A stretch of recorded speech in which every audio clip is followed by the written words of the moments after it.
Have you ever looked inside your radio? You probably have, and perhaps you've taken the tubes out to test them. The vacuum tube makes it possible to transmit sound, whether by radio, a loudspeaker system, or a motion picture projector.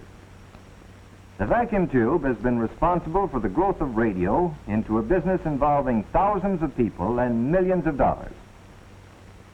Like any business, radio broadcasting employs a great many people in general office work, such as correspondents, stenographers, file clerks, and bookkeepers. Executives and managers of special departments, salesmen who sell time on the air to advertisers, experts who select the talent for programs, are all a necessary part of radio broadcasting.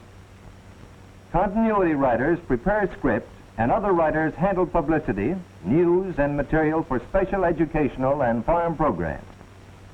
News commentators broadcast stories gathered from all corners of the world, often analyzing important events and expressing their own opinions regarding them. For regularly scheduled programs, the production department has a multitude of duties to perform, primarily concerned with planning and preparing the programs to go on the air. Sound effects add realism to dramatic programs and are produced by specialists in a small, although very interesting field.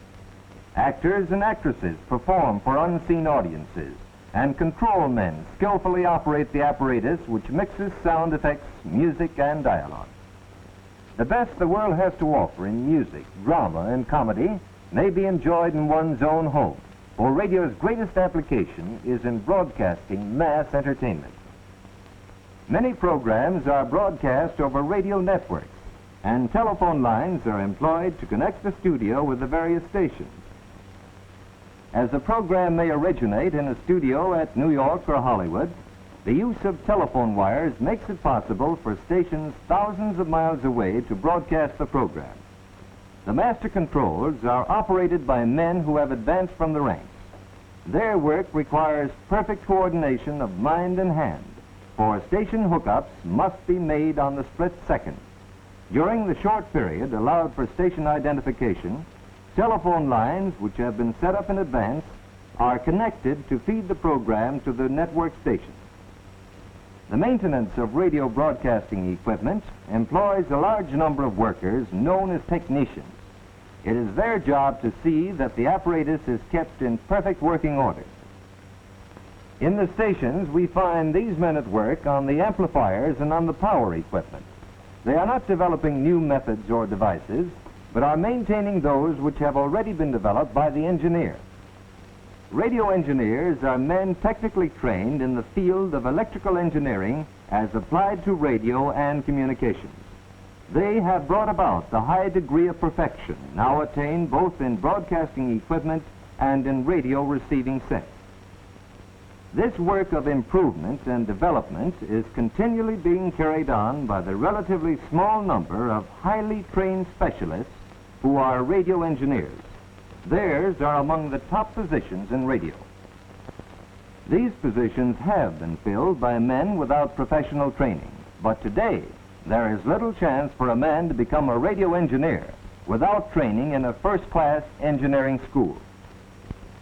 Radio manufacturing in general is classified as unskilled work, as most of the jobs can be mastered in a very short time.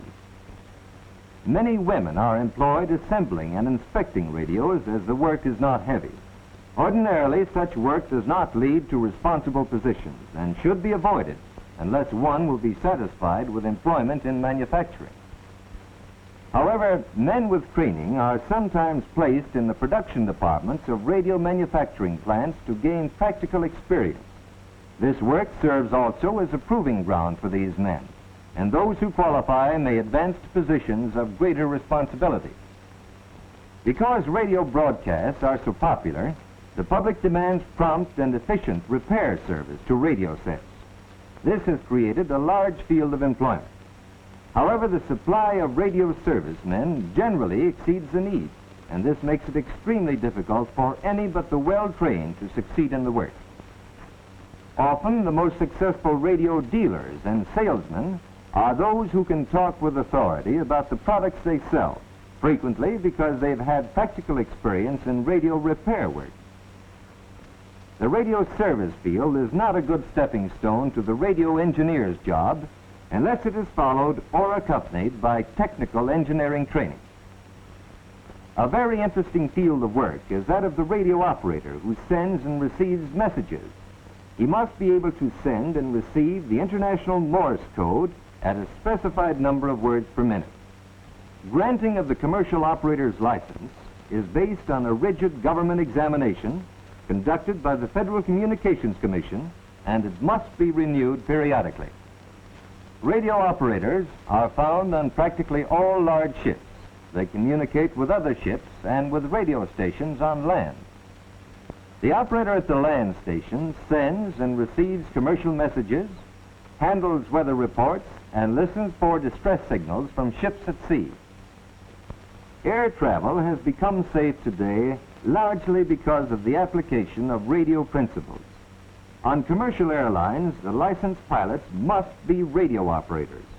In addition to flying the plane, they must report their positions and get their bearings, weather information, and landing instructions from the radio operators at the ground stations. The ground station operator does not have to be an aviator. In addition to handling messages, he must understand the theory of radio and how to make minor repairs in order to keep his station on the air. The operator's work is to maintain contact with planes in flight, as well as to communicate with other airports regarding schedules, passenger reservations, and weather conditions. Men with radio training often find employment in allied lines using basic radio principles. Among these is the sound movie.